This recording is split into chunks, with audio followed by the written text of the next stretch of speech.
Trump sets new deadline of 10 or 12 days for Putin to agree to Ukraine deal. Attention now switches to the northeast of Scotland, where some protesters have been awaiting the arrival of Donald Trump.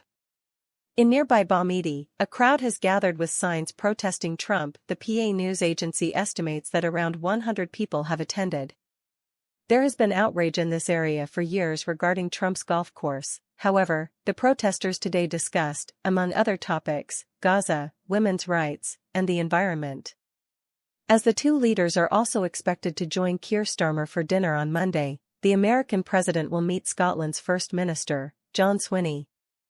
Sadiq Khan's office responds to Trump's criticism.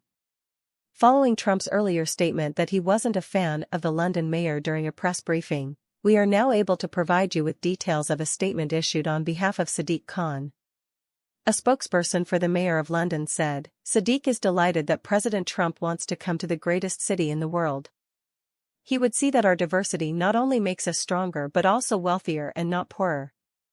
Perhaps these are the reasons why under his presidency, a record number of Americans have applied for British citizenship." After taking off for Aberdeenshire, Marine One at RAF Lossiemouth, we only made a brief stop. The Marine One is currently departing for Trump's final excursion of the day, which will take him to Aberdeenshire. Lossiemouth is where Air Force One lands. The President and Prime Minister are both aboard Air Force One as it lands in Lossiemouth. The two of them will travel to Aberdeenshire from here. RAF Lossiemouth is approximately 55 miles 88 kilometers north of Aberdeenshire. Trump and Starmer agree that Gaza requires urgent action.